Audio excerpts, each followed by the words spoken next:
One thing you need to understand is the technology is subjective because it's about you. You have known objective technologies, how to fix the car, how to fix the airplane, how to fix the aircraft, all these things. You can stay away from those things, look at them and fix them, they are different. But this is subjective technology, it's about you. So if you have to look at this, in some way you have to open up. So if we have to open you up, see today, there was a time they were doing surgeries on the street side, you know that? Yes? And if too much blood comes, they would just pick up mud and throw it and stop bleeding in the village. Yes, do you know? Yes or no? If there is a cut or a wound and there's too much bleeding, they would simply take mud and put it somehow to stop the bleeding.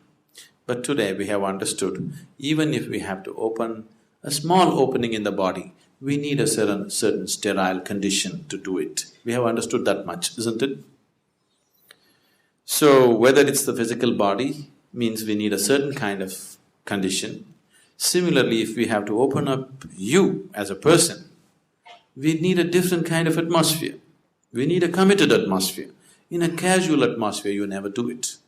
Why today any thinking person, little people who consider themselves intelligent in the world have an allergy to anything spiritual is simply because of this, because spirituality has presented itself in such ridiculous ways.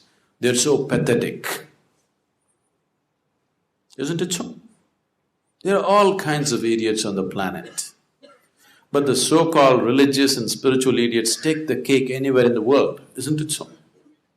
Yes? This is simply because people started handling spirituality in uncommitted manner. Anywhere, everywhere, talking about it. On the street side, they're talking about Krishna and how he did this and Bhagavad Gita. It's just become ridiculous because you're not demanding a certain involvement and commitment from people. Just anywhere you're going on like a film song or a commercial thing. Now, slowly it has become so ridiculous, people have just dismissed the value of it, absolutely.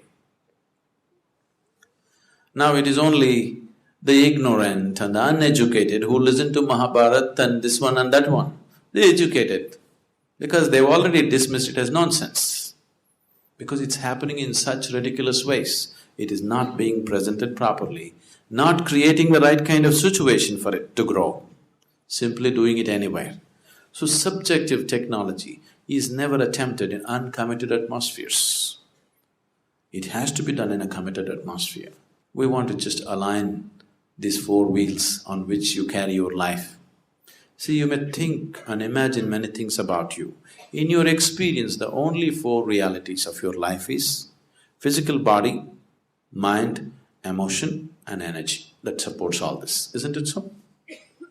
Other things you imagine and you believe from your traditions and cultures, these are the only things which are in your living experience. If you want to go somewhere, if you want to make any kind of journey, you can only start your journey from where you are right now. Wherever you want to go. You want to go to Mumbai or to the moon, you can only start your journey from the seat in which you're sitting right now, isn't it so? If you try to start your journey somewhere else, you will become hallucinatory. Most of the religion in the world, over 90% of the religion in the world has become hallucinatory because they're all trying to start from the third step to heaven, not from where they are. You must first realize what is the experiential reality of who you are. What is the next step and the next step and the next step. This is the only way you're genuinely going to go somewhere, otherwise you will become hallucinatory. This hallucinatory religion has brought some solace to you, but not found any liberation or freedom within you. Now you just believe everything is being taken care of for you by God, everything. But tomorrow morning, if something happens in your life that you do not like, suddenly you crack up, isn't it? Because it is so surface what you believe in.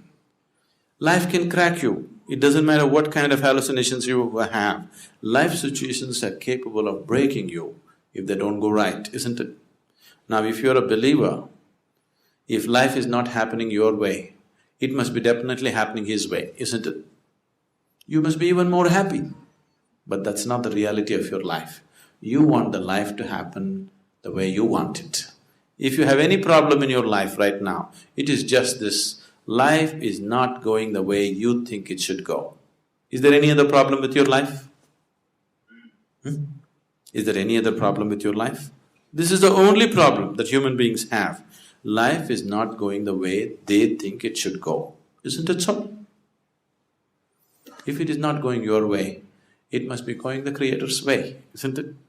You must be even more happy, but that's not the reality, because there are too many deceptions in the mind.